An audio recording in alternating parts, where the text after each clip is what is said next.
Hello, everybody. Catchy1383 with Catchy Gaming, covering the Nintendo Direct way earlier today. As of this recording, I was a little bit busy with some car mechanic work that I'm doing on my own car. It took quite a bit of time, so I didn't get to make it earlier.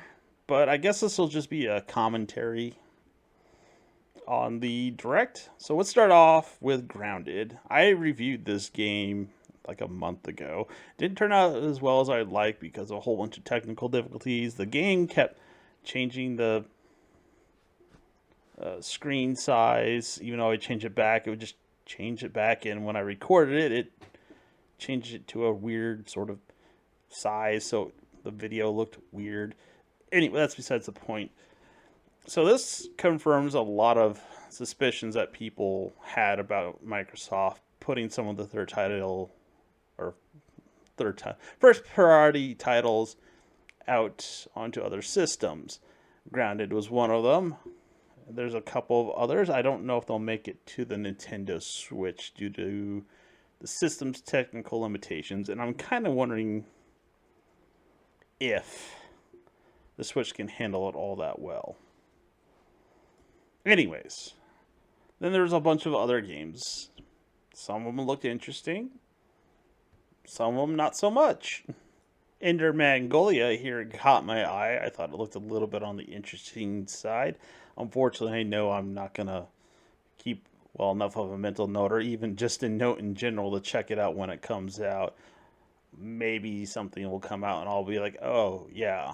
And depending on my circumstances, I might buy it. I don't know. Then there's another game I sort of took note because it seems to be kind of a trend Nintendo's going with, making Nintendo 3DS games and putting them on the Switch, kind of like putting Wii U slash Wii games on the Switch as well. And this is Monster Hunter Stories 1. And I kind of questioned what happened to it when I bought Monster Hunter Stories 2, but never really bothered looking into it more than just, okay, there's a sequel. And it's in my backlog that's now like a mile long. And then another, I would just go with noticeable sort of game is Epic Mickey Rebrushed. It's a remake of Epic Mickey that was originally released on the Wii. It's got to be like 10, no, 12 years ago at this point, somewhere around there. And I don't know about this one. I was kind of like one and done with Epic Mickey. And I don't think bringing it on the Switch with updating the graphics is going to really do much for me in terms of wanting to get this one. It was a fun game, and it was probably the last anything Disney interactive I've ever bothered with. And I'm not counting Star Wars. I mean, I guess that technically kind of is. At least the EA version of Battlefield. It's a semi dark game and somewhat depressing and kind of sad at the same time. I don't know. This one's probably just going to be a hard pass. And then they have another Shin Megami Tensei 5 announcement trailer. I know they did one, I can't remember, sometime last year. It's an Atlas RPG.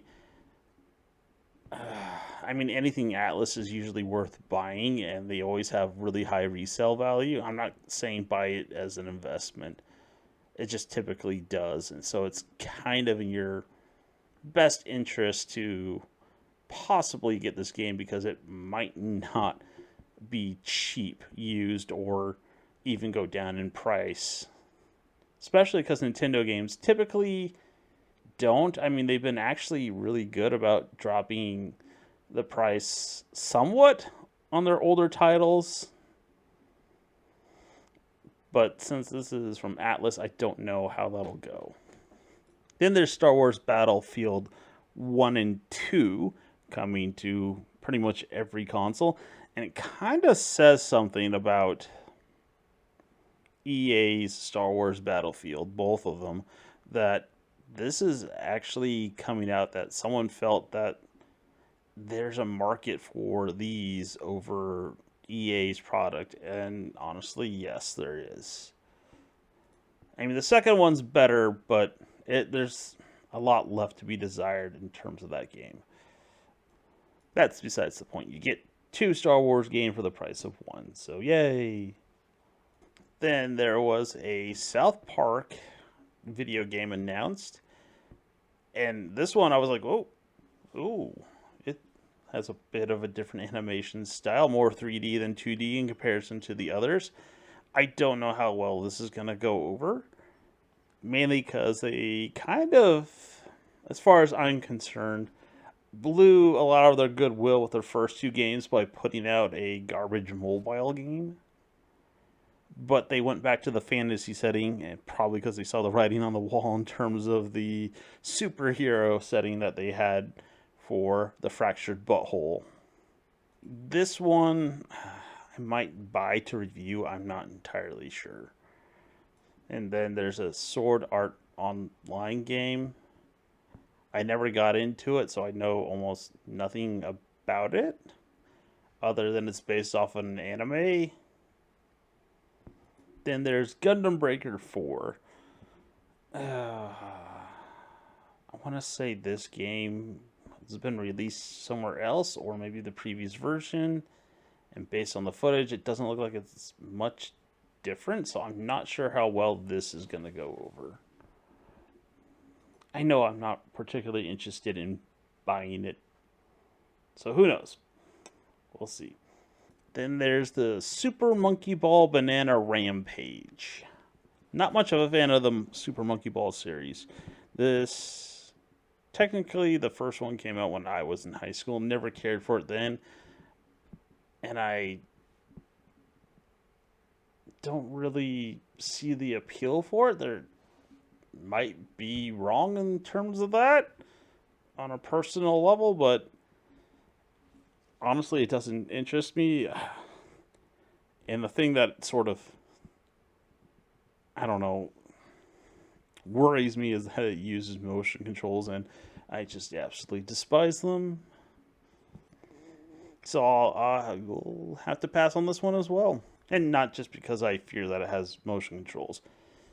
Even if it didn't, it just doesn't appeal to my particular taste. It's going to appeal to probably a lot of people, just not me. And I think I slaughtered a name earlier, but there it is. Super Monkey Ball Banana Rumble. Here's another one that kind of piqued my interest. World of Goo 2. Mainly because it has some physics-based mechanics, which I am just a complete and total sucker for. If I were to make a game, I have 2 games in particular that I know I would do. One of them would involve sort of physics, in a sense, trying to make a game that involves mass for all intents and purposes, but that's neither here or there. This has a lot of physics involved in it, and that's what caught my attention. And it's probably going to be similar to other games where I will sort of be like, yeah, this looks interesting now, and then I'll completely forget about it in a week or 2. And hopefully, maybe, if it's lucky or I'm lucky, something will pop up telling me that it came out. And I'll remember that I wanted to try it. So the next game is Fantasy Life, kind of similar to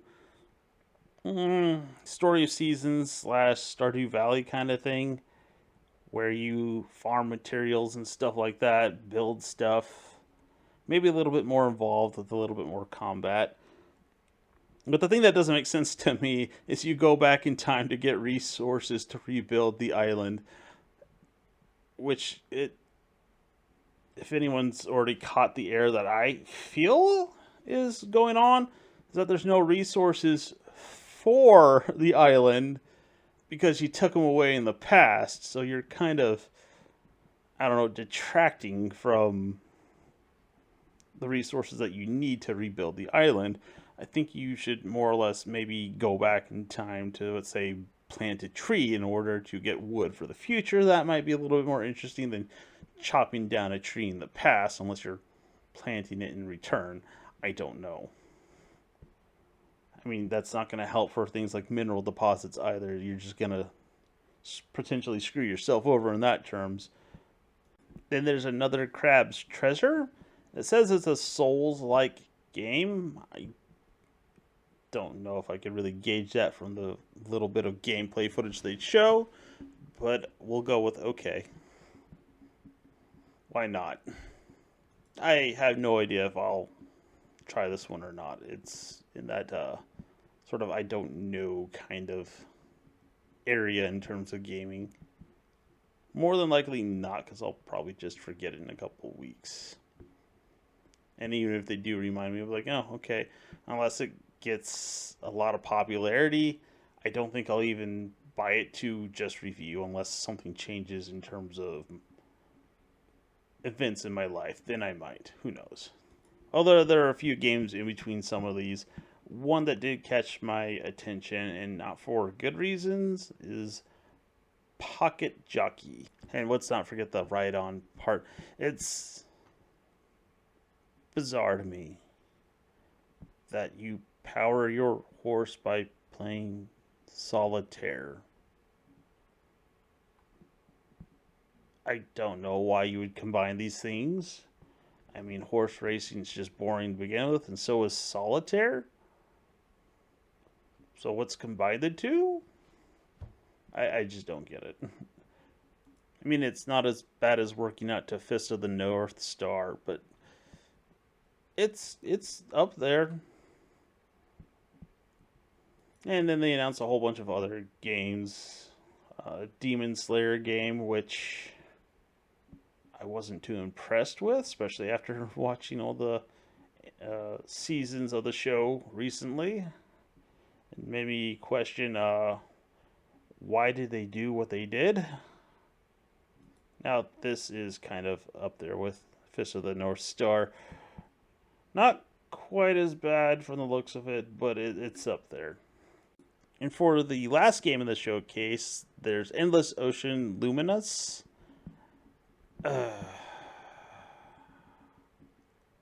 Sure, it looks kind of impressive visually for a Switch game,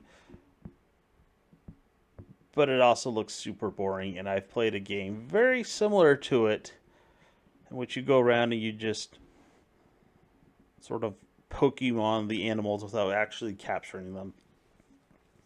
More like you're gathering indexes of the sea life.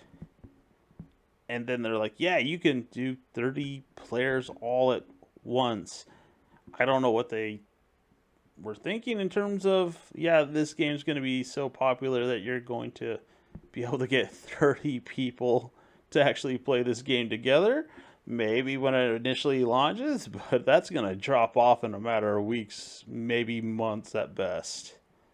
I mean, not to be cruel, but it feels like an educational game in disguise. Anyways, that was the Nintendo Direct that was broadcasted today, February 21st. Sure is, February 21st, 2024. If you made it this far, thanks for watching. Please leave a like and subscribe.